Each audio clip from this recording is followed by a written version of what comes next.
একটি সরকারকে যদি জনগণের মতো করে চলতে হয়, জনগণের দুঃখ দুর্দশা, জনগণের সমস্যার বিষয়গুলো যদি দেখভাল করতে হয়, তাহলে ওই সরকারকে অবশ্যই জনগণ দ্বারা নির্বাচিত সরকার হতে হবে।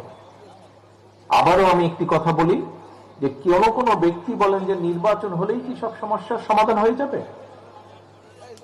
সাথে সাথে সব সমস্যার সমাধান হবে না, কিন্তু নির্বাচন হলে নির্বাচনের মাধ্যমে, জনগণের ভোটের মাধ্যমে, জনগণের রায়ের মাধ্যমে যেই দল বা যেই ব্যক্তি বা যারা দেশ পরিচালনার সুযোগ পাবে, তখন সমস্যার যে জট, সমস্যার যে গিট্টু, সেগুলো আস্তে আস্তে আস্তে খোলা ধরবে।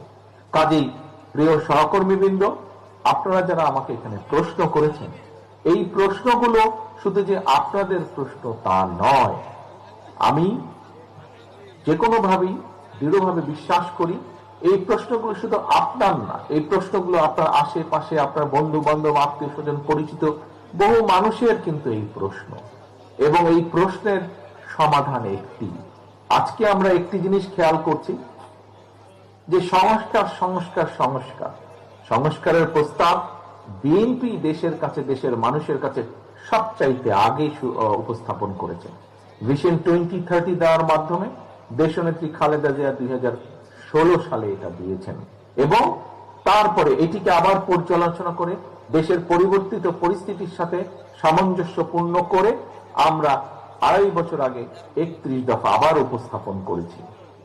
প্রিয় সহকর্মীবৃন্দ, প্রিয় উপস্থিতিবৃন্দ, এই যে যারা সংস্কার বলছেন তাদের কাছে আমরা বলতে চাই যে হ্যাঁ, সংস্কারের পক্ষে সবচাইতে আগে বিএনপি দাঁড়িয়ে আছে সংস্কার করার জন্য। কাজে আসুন, সংস্কারের প্রস্তাবগুলোকে যদি বাস্তবায়ন করতে হয়, সংস্কারের প্রস্তাবগুলো যদি বাস্তবায়ন করতে হয়, তাহলেও সবচাইতে আগে নির্বাচনী প্রয়োজন। নির্বাচনের মাধ্যমেই যাদেরকে জনগণ দায়িত্ব দেবে, সংস্কারের কাজ তারাই শুরু করতে পারবে, তাদেরকেই শুরু করতেই হবে। কাজেই যত যাই কথা বলি না কেন, আমরা যদি সংস্কার বাস্তবায়ন যত দেরি করব, যেই কথাটি আমি মাত্র আপনাদেরকে বলেছি, সংস্কার বাস্তবায়নের কাজও যদি শুরু করতে হয়, সেটি নির্বাচন প্রক্রিয়ার মাধ্যমে, নির্বাচিত মানুষের মাধ্যমেই সেই বাস্তবায়নের কাজ শুরু করতে হবে। নির্বাচিত প্রতিনিধিদের মাধ্যমেই সংস্কার বাস্তবায়নের কাজ শুরু করতে হবে।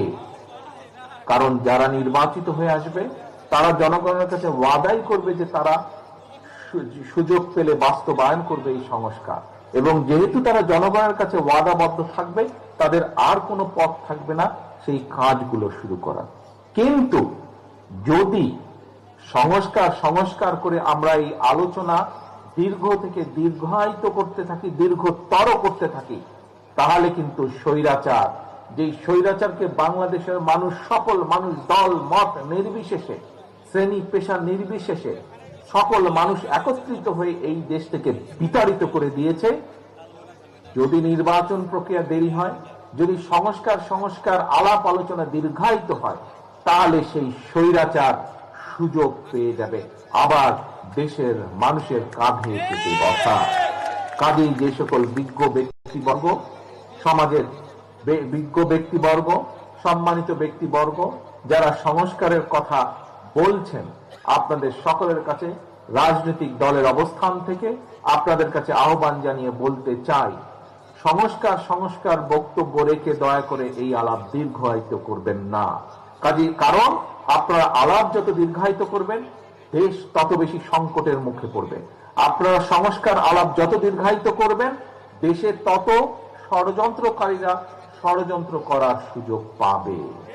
সংস্কারকে যত দ্রুত বাস্তবায়ন করা যাবে, দেশকে, দেশের মানুষকে তত দ্রুত আমরা বিপদ থেকে রক্ষা করতে পারবো।